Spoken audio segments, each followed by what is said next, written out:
Hello दोस्तों, मेरा नाम हेमंत त्रिपाठी है और स्वागत है आपका आपके अपने यूट्यूब चैनल एग्ज़ाम घाट पर।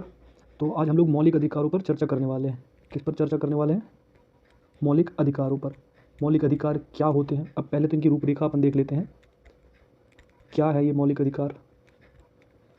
क्यों है ये मौलिक अधिकार? क्यों है का क्या मतलब होता है कि इनका महत्व क्या है?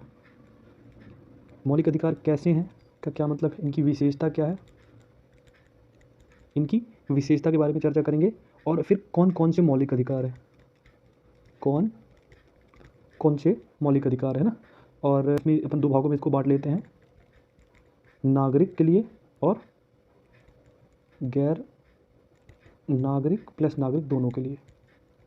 तो इन बिंदुओं पर आज अपन चर्चा करने वाले हैं। क्या जब से मौलिक अधिकार आए हैं, जब से मौलिक अधिकार संविधान निर्माताओं ने मौलिक अधिकार निर्मित किए हैं, संविधान में वर्णित किया है, तब से ये विवादों का विषय बने हुए हैं।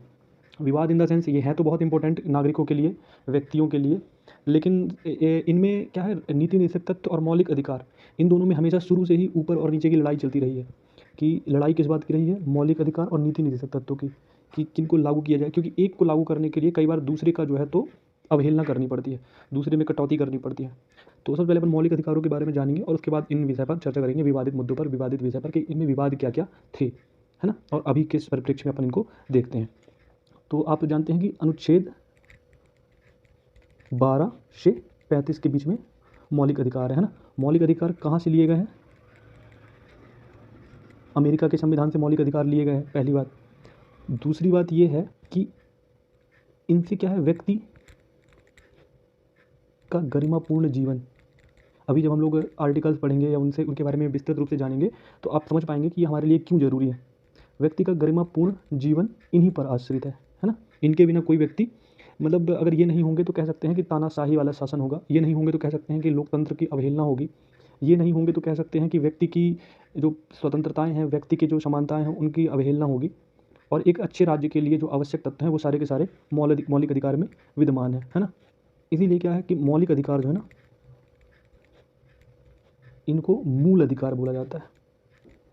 मूल अधिकार इन द सेंस कि ये बहुत ही बेस। अब इस पर एक एक करके आर्टिकल वाइज चर्चा करेंगे। मौलिक अधिकार 6 प्रकार के मौलिक अधिकार हैं। मूल रूप से कितने थे? 7 थे। कौन सा था? संपत्ति का अधिकार। आप लोगों को पता होगा कि संपत्ति का अधिकार जो है अनुच्छेद 31 में था, जिसको हटा करके एक विधिक अधिकार बना दिया गया है।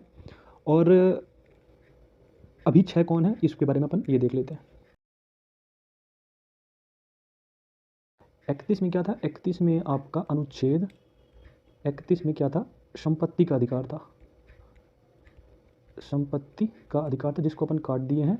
और उसके बाद अभी 6वां हो जाएगा, यहाँ पे मैं लिख देता हूँ 6वां हो जाएगा क्या? संवैधानिक उपचारों का अधिकार। ये आर्टिकल 32 में दिया है। तो ये अपने कुल अधिकार हैं और इन पर अपन अभी एक एक से चर्चा करते हैं, है ना।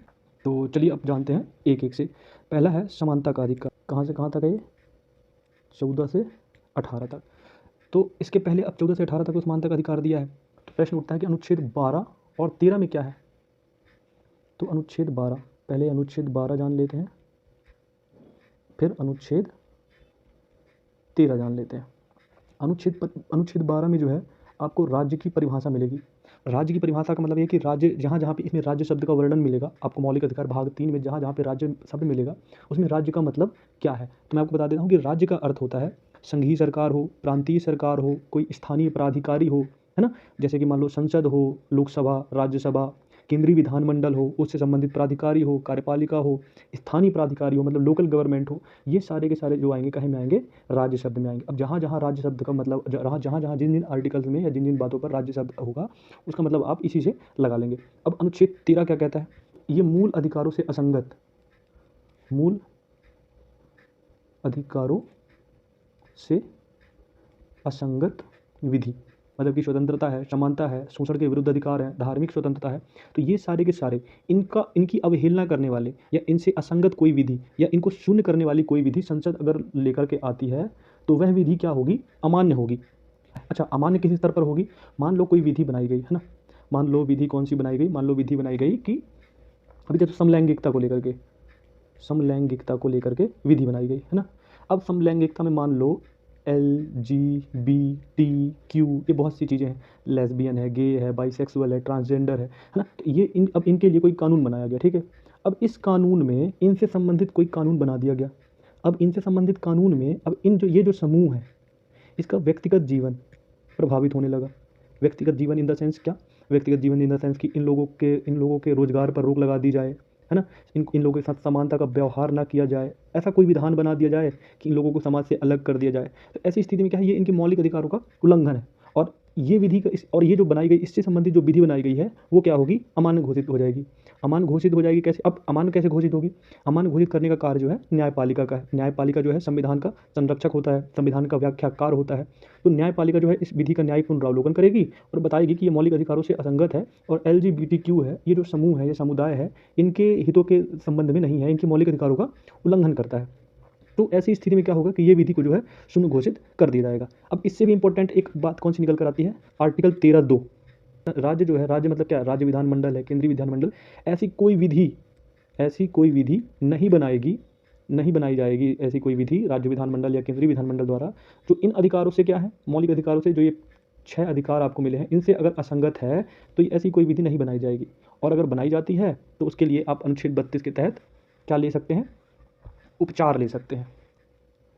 अब आते हैं समानता के अधिकार पर। अब समानता के अधिकार में 14 से 18 के बीच में इसका वर्णन है। और पहला ही आर्टिकल जो अनुच्छेद 14 है, ये क्या बोलता है? 2 प्रकार की समता, विधि के समक्ष समता, विधि के समक्ष समता, इसको अपन बोलते हैं इक्वलिटी बिफोर लॉ, और विधियों का समान संरक्षण। इसमें अक्सर जो होता है तो लड़कों को बहुत ज़्यादा कंफ्यूज रहते हैं कि इन दोनों में अंतर नहीं कर पाते हैं। विधियों का समान संरक्षण, मैं आज उदाहरण से आपको बताऊंगा कि इनमें अंतर क्या है। अब विधि की समक्ष समता का मतलब क्या है कि जैसे मान लो कोई विधि बनाई गई, यहाँ पे मान लो कोई विधि बनाई गई, मान लो वन्य जीव संरक्षण अधिनियम, है ना। वन्य जीव संरक्षण अधिनियम को अपन ले लेते हैं, वन्य जीव संरक्षण अधिनियम 1972। अब इसमें लिखा है कि वो जो वन्य जीव हैं उनकी हत्या करना, उनका शिकार करना क्या है? गैर कानूनी है। अब जब शिकार करना गैर कानूनी है तो विधि के समक्ष समता का मतलब क्या है कि जो विधि है सबके लिए समान है, उसकी नज़र में सब समान है। अब शिकार करना ऐसा नहीं है कि किसी एक के लिए वर्जित है, फिर चाहे सलमान खान हो या कोई किसान हो या कोई मजदूर हो या कोई विधायक हो, ये सबके लिए विधि जो है समान है, विधि की नज़र में ये सारे समान हैं। दूसरा है विधियों का समान संरक्षण। विधियों के समान संरक्षण का मतलब क्या है कि अब विधि तो बना दी गई है, ये मान लो ये विधि है ना। अब उसमें कह रहा है कि कोई एक व्यक्ति है जिन्होंने मर्डर नहीं किया और इस पर आरोप लगा दिया किसी पैसे वाले ने, ये हो गया अभियुक्त।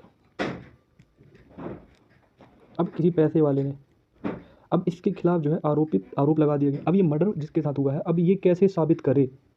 ये इसके पास वकील के लिए पैसे ही नहीं है। तो ऐसे ही इसमें विधियों का समान संरक्षण का मतलब होता है कि सरकार जो है ना सब कुछ समान मौका देगा, संरक्षण देगा, और इसके लिए फिर कोई वकील की व्यवस्था, सरकारी वकील की व्यवस्था की जाएगी जिससे कि इसको विधि का समान संरक्षण प्राप्त हो सके। नहीं तो ऐसे में संरक्षण में क्या होगा कि ये पैसे वाले व्यक्ति के साथ और गरीब व्यक्ति के साथ तो भेदभाव हो जाएगा और विधि का समान संरक्षण प्राप्त होगा नहीं, अलग अलग संरक्षण प्राप्त होगा। जो पैसे वाला होगा वो अधिक संरक्षण प्राप्त कर पाएगा और जो गरीब होगा वो कम संरक्षण प्राप्त कर पाएगा। तो ये बात दो बातें हैं, विधि के समक्ष समता और विधियों का समान संरक्षण। अगली बात पर आते हैं अनुच्छेद 15 पर। अनुच्छेद 15 में कहा गया है कि राज्य किन बातों पर? 5 बातों पर: धर्म, मूल वंश, जाति और लिंग, जन्म स्थान के आधार पर क्या नहीं करेगा? विभेद नहीं करेगा, है ना। अनुच्छेद 15 कहता है। अनुच्छेद 15(1) क्या यही बात कहता है कि इन 5 चीज़ों के लिए राज्य किसी भी के साथ भेदभाव नहीं करेगा। 15(1) में कह दिया गया। 15(2) में क्या कहा गया है कि किसी व्यक्ति को विकलांगता, दायित्व, प्रतिबंध या शर्त के अधीन नहीं रखा जाएगा। अब जैसे मान लो कोई एक व्यक्ति है, किसी को मान लो कि दुकान में प्रवेश नहीं दिया जा रहा है, इन 5 आधारों पर। होटल में प्रवेश नहीं दिया जा रहा है ना, किस आधार पर? धर्म के आधार पर, मूल वंश के आधार पर, जाति के आधार पर। कुएं तालाब में प्रवेश नहीं करने दिया जा रहा है, तो ये हो जाता है। 15(3) में क्या है, महिला और बच्चों के लिए विशेष प्रावधान है। 3 में क्या है, अच्छा ये 3 है तो यहाँ महिला में भी 3 है, महिला और बच्चों के लिए क्या है, विशेष प्रावधान है। निःशुल्क चिकित्सा की व्यवस्था की जा सकती है, निःशुल्क यात्रा की व्यवस्था की जा सकती है। ये क्या, महिलाओं के लिए विशेष प्रावधान है, महिलाओं और बच्चों। इसके आधार पर आप क्या है कि समानता का उल्लंघन आप नहीं मान सकते हैं। अब अगर हम बस में जाएं और बोलें कि महिलाओं के लिए सीट आरक्षित है तो ये असमान है, असमानता है। तो ऐसा नहीं है, ऐसा संविधान के अनुच्छेद 15(3) में कहा गया है कि महिला और बच्चों के लिए जो है विशेष प्रावधान किया जा सकता है ना। अब आते हैं 15(4) में। 15(4) क्या है, अनुसूचित जाति कहने का मतलब ST SC के लिए विशेष प्रावधान, ST SC के लिए विशेष प्रावधान। फिर 15, अब ST SC के लिए विशेष प्रावधान का मतलब पता ही होगा। ST SC वाले पेपर देने जाएँ तो उन्हें कुछ सुविधाएं मिलती हैं, यात्रा भत्ता मिलता है और बहुत सी चीज़ें मिलती हैं। ऐसे ही 15(5) में क्या है, इसके आधार पर भी आप समानता का ये नहीं बोल सकते कि आपके साथ समान व्यवहार नहीं हुआ है, समानता का उल्लंघन हुआ है। अब 15(5) कहता है कि जो शैक्षणिक संस्थान ना, शैक्षणिक संस्थान, इसमें ST SC के लिए स्थानों का आरक्षण। आप जाएंगे किसी भी बड़े कॉलेज में, स्कूल में, छोटे स्कूल में, संस्थान में, तो वहाँ ST SC के लिए सीटें आरक्षित होती है। जैसे मान लो 100 सीटें हैं तो 20 को आरक्षित कर दिए और 80 पर क्या कर दिए, कंपटीशन बैठा दिए। 15(6) कहता है EWS के लिए, EWS का मतलब क्या होता है, इकोनॉमिकल वीकर सेक्शन। अब इनके लिए क्या, ये 103वां संविधान संशोधन द्वारा जोड़ा गया था। ये 15(5) जो है 93वां संविधान संशोधन द्वारा जोड़ा गया था। ये भी याद रखिएगा कि शुरुआत से नहीं थे, ये बाद में जोड़े गए थे समय समय पर। आर्टिकल 16, बाकी आर्टिकल अपन बाद में पढ़ेंगे नेक्स्ट क्लास में, नेक्स्ट क्लास।